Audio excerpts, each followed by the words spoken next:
अस्सलाम वालेकुम। उम्मीद है भाई सब लोग मजे में होंगे। इजराइल के प्रेसिडेंट जो कि नेतन्याहू साहब हैं, ये चाहते हैं, इन्होंने नॉमिनेशन फाइल किया है कि ट्रम्प साहब को, अमेरिका के प्रेसिडेंट ट्रम्प साहब को नोबेल पीस प्राइज मिलना चाहिए।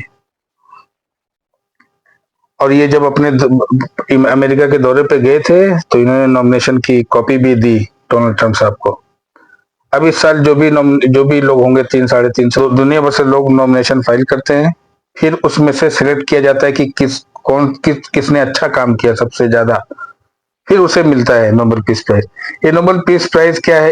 अल्फ्रेड नोबेल एक स्वीडन के नागरिक थे, इन्हीं के नाम पे है ये नोबेल पीस प्राइज। और ये नॉर्वे की नोबेल कमेटी डिसाइड करती है कि किसको मिलना किसको नहीं मिलना, मतलब कौन ज्यादा अच्छा काम किया उसी हिसाब से देते हैं। अब इजराइल के प्रेसिडेंट चाहते हैं कि डोनाल्ड ट्रंप साहब को मिले, अमेरिका के प्रेसिडेंट को, इस साल नोबेल पीस प्राइज। अब इसके बारे में थोड़ा सा जान लेते हैं कि जिनको मिला है वो उन्हें क्यों मिला है नोबेल पीस प्राइज। आप लोगों को पता होगा, अभी हाल फिलहाल में मोहम्मद यूनुस जो बांग्लादेश के प्रधानमंत्री हैं, मतलब इंतरिम प्राइम मिनिस्टर हैं, वो हट जाएंगे बाद में इलेक्शन होगा तो। लेकिन अभी फिलहाल वही हैं, वो भी नोबेल पीस प्राइज विनर है। नोबेल पीस प्राइज उन्हें 2006 में मिला था। क्यों मिला था? उन्होंने लोगों के लिए कुछ अच्छा काम किया था।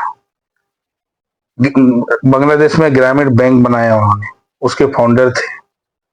उससे लोगों को मदद किया उन्होंने, लोगों को बिजनेस के लिए थोड़ा पैसा देना और सब मदद करना, अलग अलग तरह से बहुत तरीकों से उन्होंने मदद किया लोगों की, तो उन्हें मिला। जैसे रशिया की एक ह्यूमन राइट्स की संस्था है, उसे मिला क्योंकि ह्यूमन राइट्स के लिए वो लोग अच्छा काम कर रहे थे, तो ठीक है उन्हें मिला। ऐसे ही यूक्रेन को मिला।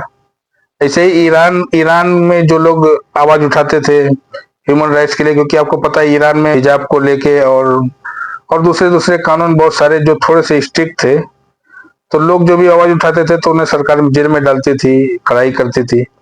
तो उनके लिए आवाज उठाना, उनके लिए भाग दौड़ करना, वो भी ह्यूमन राइट्स के लिए ही आवाज उठाने के लिए ईरान में मिला था। फिर जापान में देखो, जापान में क्यों दिया गया? जापान में भी जो लोग, ये परमाणु कार्यक्रम होता है ना, जो न्यूक्लियर अटैक, आपको पता है जापान के ऊपर एक ही बार दुनिया में अटैक हुआ है, वो भी जापान के ऊपर, अमेरिका ने ही किया था। तो उसके खिलाफ लोगों को जागरूक करना और दोबारा ऐसा कहीं ना हो, ये कोशिश करना कि दोबारा अब ये अटैक ना हो, उसके बताना, लोगों को दिखाना कि देखो कितना खतरनाक हुआ था, जब हमला हुआ था तो कैसे कैसे लोग मरे थे और जो बच गए उनकी क्या हाल है, मतलब लोगों को अवेयर करना। उस तरह का काम करने वालों को जापान में मिला। अब जो लोग मतलब दुनिया में शांति चाहते हैं, बिना हथियार के बातचीत से मामले को हल करना चाहते हैं, लोगों के लिए भला करते हैं, कुछ कुछ अच्छा काम करते हैं, उन लोगों को नोबेल पीस प्राइज मिलता है। अब एक क्रिमिनल जो इंटरनेशनल कोर्ट में जो क्रिमिनल साबित हो चुका है, नेतन्याहू इंटरनेशनल क्रिमिनल कोर्ट से ये वार क्रिमिनल साबित हो चुके हैं, इनके ऊपर दुनिया दुनिया भर की पाबंदी लगी हुई है ये साहब। और वो भी जो ये अब आपको न्यूज में लगा दूंगा, देख लेना आप लोग, डेली डेली हो रहा है, पूरी दुनिया को पता है कि इन्होंने लेबनान में क्या किया, यमन में क्या किया, अभी सीरिया में क्या कर रहे हैं, और गाजा में जो कर रहे हैं, फिलिस्तीन में, वो तो कर ही रहे हैं।